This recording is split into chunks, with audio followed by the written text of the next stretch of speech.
Well, it says in verse 8, and I looked, and behold, sinews were on them, and flesh grew, and skin covered them, but there was no breath in them. Then he said to me, prophesy to the breath. Prophesy, son of man, and say to the breath, thus says the Lord God, come from the four winds, O breath, and breathe on these slain, that they come to life. God told Ezekiel to speak to those dry bones, and he spoke to the dry bones, and then they became flesh and bones with muscles and skin and all of that. But even with all the muscles and the skin and the tendons and all of that stuff, those bodies were still dead. They were still dead.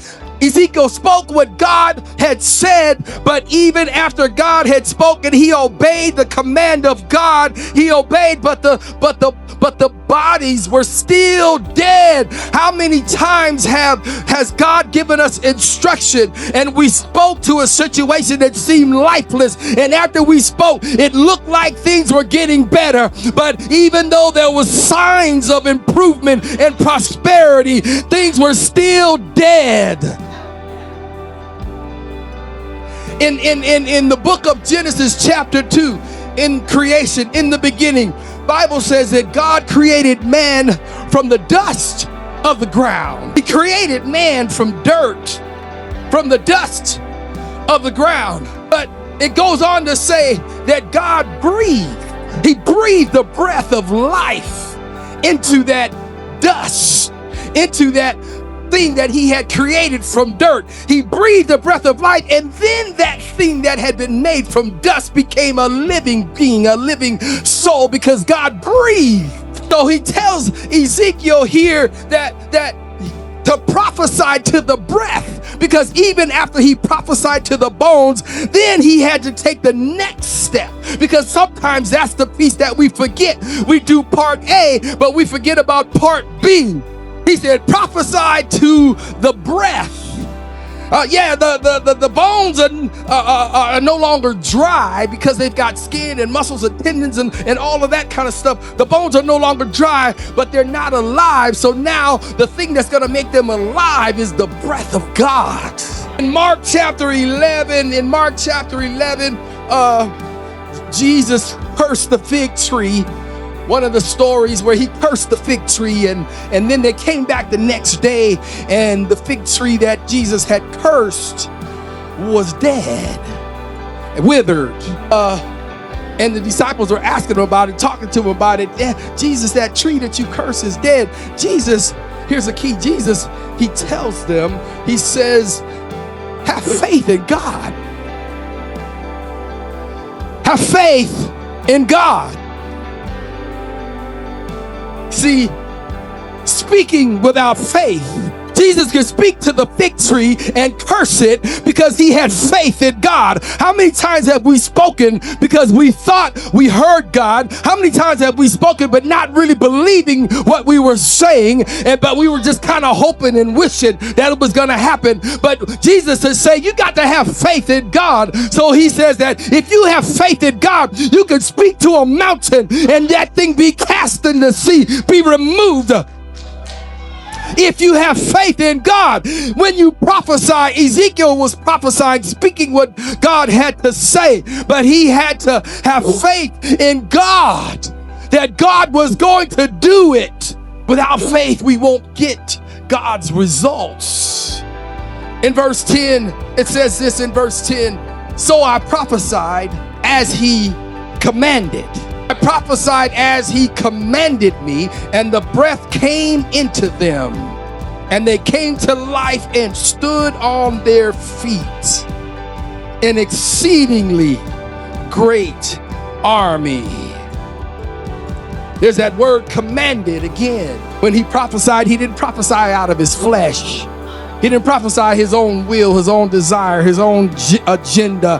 He prophesied as God had commanded him. How many prophets are running around prophesying?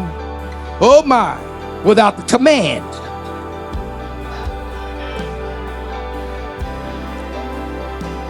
Because every word that it comes into our spirit don't mean that it needs to be spoken. Some things we need to keep to ourselves. Too many people want to run around telling folks business. They can't wait, can't hold a secret, can't hold water. They just, any little thing that they hear, they can't wait to go tell somebody. Can't hold water. He prophesied as he was commanded. This chapter here, just these verses 1 through 10 was only a vision. It was a vision. God placed them, took him somewhere in the spirit. So he could see as if he was there himself and experience what was going on with the dry bones and then how they became a great army. It was only a vision, but this vision was a portrayal of God's love and his plan.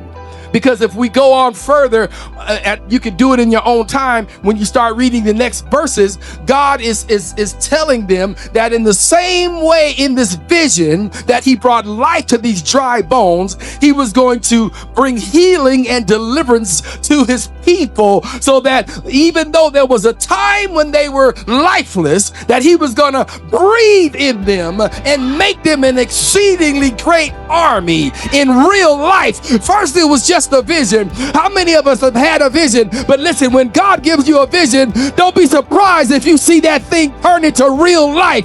But he'll give you the vision for what it's gonna be, what you're gonna do in that thing. It was a portrayal of God's love and his plan for his people. There were keys, a couple of them. And I'm hoping that you grabbed a hold of them, because the question is, can these bones live? Think about your own life. What is there going on in your life where it just seems lifeless? The bones are all dried up because they've been just dormant, rotting away for years and years and years. No care, no intending. In our own lives, are we in a place where it just seems like I'm in a valley of dry bones?